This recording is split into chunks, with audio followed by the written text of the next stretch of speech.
विनोद, दिवाकर और अमन नदी किनारे खेत से कुछ सब्जियों को तोड़कर नदी किनारे बसे अपने घर में लाते हैं। और जब पूरा परिवार खाने के लिए बैठता है तो रिंकी बोलती है, नदी का पानी कितना गंदा हो गया, कितनी बदबू आ रही है। मुझसे तो इस बदबू की वजह से खाना भी नहीं खाया जा रहा है। इस बार हमारी फसल अच्छी हुई है, पर बारिश है जो होने का नाम नहीं ले रही। कहीं हमारी फसल बारिश न होने की वजह से सूख न जाए। वो तो तूने बिल्कुल ठीक कहा बेटा। सोचा था नदी का पानी खेत में डालूं, पर नदी का पानी भी पिछले 2 महीने से कितना गंदा हो गया है। नदी के पानी से शुरू में हमने खेती की और पिछले 2 महीने से कैसे कैसे हम पानी साफ करके खेती को उपजा रहे हैं, ये तो हमें ही पता है। अगर इस बार फसल अच्छी होती तो हम लोग नदी के दूसरी तरफ जाकर बड़े व्यापारियों के पास अपनी सब्जियों को बेच पाते। नदी के उस तरफ कैसे जाएंगे जी आप? नदी का पानी इतना गंदा है कि अब कोई नाव नहीं चलती और पुल भी टूट चुका है।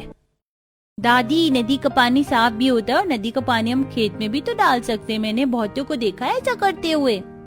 मेरी पोती बिल्कुल सही कह रही है। मैं कल ही गांव वालों से बात करूंगा और हम सभी मिलकर नदी को साफ करेंगे ताकि पाइप और मोटर की मदद से नदी का पानी खेत में जा सके।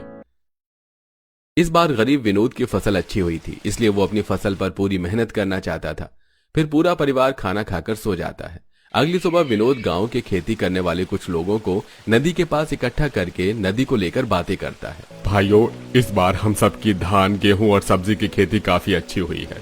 क्यों ना हम नदी की सफाई करके नाव चालू करें ताकि नदी की दूसरी तरफ जाकर बड़े बड़े साहूकार को अपनी सब्जियां बेच सके। विनोद भैया, बात तो तुम सही कह रहे हो, पर नदी की सफाई करेगा कौन? वो देखो तुम कैसे औरतें नदी में ही कूड़ा फेंके जा रही हैं और बच्चे अपनी गाय भैंसों को नदी में नहला रहे हैं। आदमी के कहने पर सब देखते हैं कि नदी पर ही कुछ औरतें कूड़ा फेंक कर जाती हैं और बच्चे अपनी गाय भैंस को नहला रहे हैं। ये देखकर गांव वाले मुंह बनाकर वहां से चले जाते हैं। और जब विनोद अपने परिवार के साथ गांव वालों को ही नदी गंदा करता देखता है तो उसे काफी बुरा लगता है, जिसके बाद पूरा परिवार खुद नदी साफ करने का जिम्मा उठाता है। अब एक तरफ विनोद की बड़ी बहू एक जाल से नदी का कूड़ा हटा रही होती है तो दूसरी तरफ शांति अपने दोनों बेटों के साथ मिलकर नदी किनारे की सफाई करती है और पूजा कूड़ा फेंकने से औरतों को मना करती है। आंटी जी, आपका घर तो इस नदी से काफी दूर है, आपको बदबू नहीं आती और ना ही कोई परेशानी है। पर मैं गर्भवती हूँ, मुझे बड़ी परेशानी हो रही है। हम लोग नदी साफ कर रहे हैं तो आपसे विनती है कि आप लोग नदी गंदा ना करें। बहू, कर तो तुम ऐसे रही हो जैसे कि तुमने नदी ही खरीद ली हो कूड़ा फेंकने की। और भी जगह है, यहाँ नहीं फेंकने दोगी तो क्या हम कहीं और फेंक लेंगे? और एक बात याद रखना, तुम और तुम्हारा परिवार मिलकर इस नदी की सफाई नहीं कर पाएगा।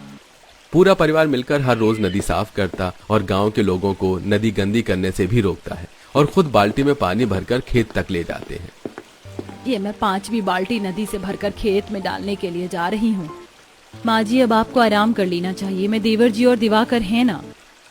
हाँ माँ, अब तुम घर जाकर आराम करो, तुम्हारे बदले मैं काम कर लूंगी। भाभी गर्भवती है, हम उन्हें अकेला नहीं छोड़ सकते।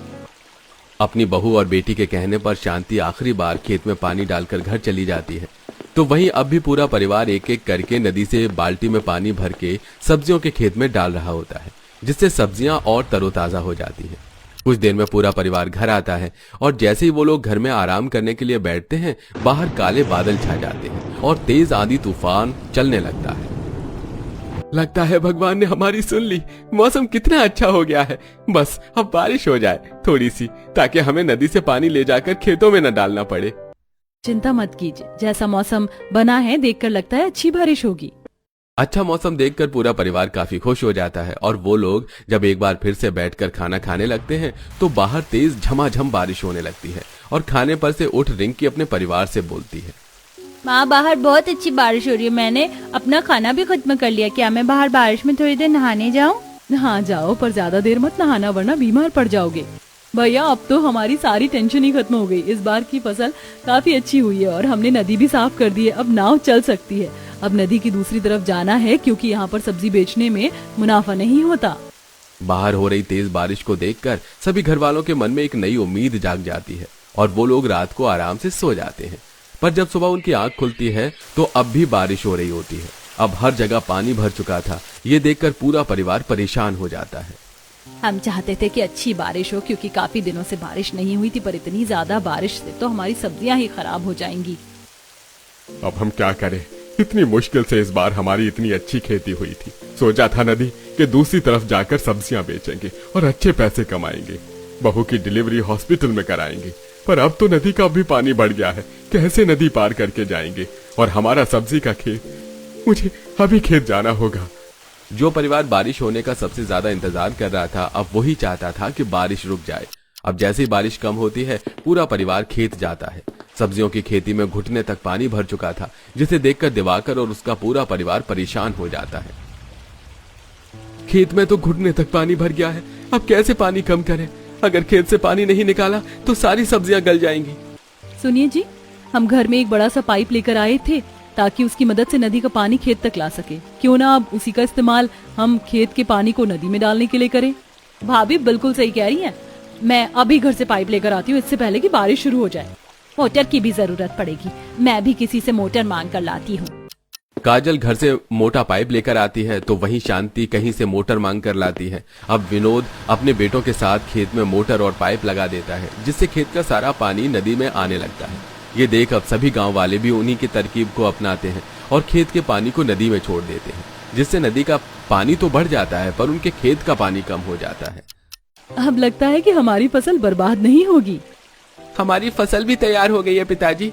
चलिए आज ज्यादा से ज्यादा मात्रा में सब्जियां तोड़ लेते हैं। फिर से काले बादल छा रहे हैं, इससे पहले कि बारिश हो कुछ सब्जी तोड़कर गांव में ही बेच देंगे। इतना बोलकर पूरा परिवार खेत में से बैंगन, गोभी जैसी सब्जियां तोड़कर टोकरे में भरने लगता है। अभी पूरे परिवार ने थोड़ी सी सब्जी तोड़ी ही थी कि तेज बारिश होने लगती है। बारिश तो फिर से शुरू हो गई। जितनी सब्जियां 50 साल तोड़ ली हैं, उतनी ही लेकर घर चलते हैं। माँ जी, आप पूजा, काजल और रिंकी के साथ घर जाओ। अगर हम इसी तरह बारिश, पानी, नदी देखते रहे तो हमारी सारी फसल खराब हो जाएगी। अभी हमारी जितनी ताजा सब्जी है हमें तोड़ लेनी चाहिए ताकि हम कल मार्केट में इन्हें बेच सके। आरती भाभी सही कह रही हैं, आप सब घर जाओ, हम सब्जी तोड़कर ही घर आएंगे। शांति, पूजा, काजल और रिंकी के साथ घर जाती है तो वहीं आरती अपने पति, देवर और ससुर के साथ सब्जियां तोड़कर घर आती है। अगली सुबह होते ही वो लोग ठेले पर अपनी ताजा सब्जियां तैयार करते हैं और उन्हें बाजार में बेचने के लिए चले जाते हैं। बारिश की वजह से बहुत कम सब्जी वाले बाजार में होते हैं, जिस वजह से उनकी सब्जियां अच्छे से बिकती हैं। भैया 1 किलो बैंगन और 4 किलो आलू कर दो। इस बारिश की वजह से पता नहीं बाजार अब जा पाऊं या ना जा पाऊं। हाँ बहन, क्यों नहीं, वैसे भी काले बादल छा गए हैं, बारिश किसी भी वक्त हो सकती है। विनोद, दिवाकर और अमन इस बारिश का पूरा फायदा उठाते हैं और काफी महंगे दाम पर सब्जी बेचते हैं। देखते ही देखते बारिश शुरू हो जाती है और वो लोग बारिश में भीगते हुए घर आते हैं। और अगली सुबह जब बारिश बंद हो जाती है तो विनोद अपने दोनों बेटों के साथ पहले एक नाव बनाते हैं और फिर 2 कट्टों में सब्जियां भरता है और उन्हें नाव में रखकर नदी के दूसरी तरफ जाने लगता है। जिन्हें नदी से जाता देख आरती कहती है, बारिश का सीजन है, सब्जियां महंगी होती हैं, आराम से जाना। मुझे पूरी उम्मीद है कि जैसे नदी के इस तरफ हमारी सब्जियां बिकी हैं, वैसे ही नदी के उस पार भी बिकेंगी। आप तीनों आराम से जाओ, मैं माजी और काजल के साथ यहाँ कुछ सब्जियों को बेच लूंगी।